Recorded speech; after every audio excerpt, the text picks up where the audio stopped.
Le problème, c'est que ceux qui en parlent en général n'expliquent pas du tout la gravitation. On peut décrire tant qu'on veut, il faut se donner la cause, expliquer tout ça. Bon, encore une fois, ton hypothèse n'est pas recevable. Mais t'inquiète pas, je vais t'expliquer pourquoi. Einstein aurait adoré connaître ça, puisque sa théorie de la gravitation, bon, elle n'est pas très solide en réalité. La théorie d'Einstein, elle a prouvé plein de choses.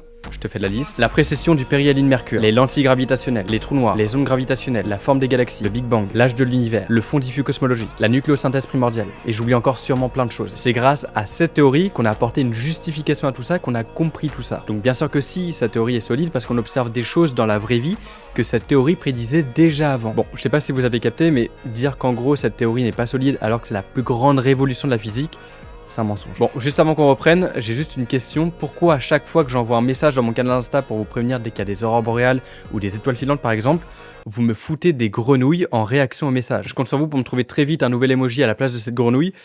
Bref, on reprend. Ce n'est pas parce que l'espace serait courbe qu'il provoquerait un mouvement qu'on appellerait gravitation. Eh bien si, justement, en fait, tout ce qui a une masse dans l'univers, donc toi, moi, les planètes, les étoiles, tout ça, ça va venir courber l'espace-temps autour de l'objet. Donc moi, par ma simple présence, je courbe légèrement l'espace-temps autour de moi. Et ça, c'est un effet qu'on a déjà pu observer et mesurer, donc c'est avéré. Et ce phénomène-là, il marche avec tout ce qui a une masse. La Terre par exemple, elle est hyper lourde et donc elle courbe beaucoup l'espace-temps autour d'elle. Et ça, ça nous pousse à tomber vers la Terre, un peu comme si on tombait dans un entonnoir un peu. C'est comme si le centre de la Terre nous aspirait. C'est ça la gravité.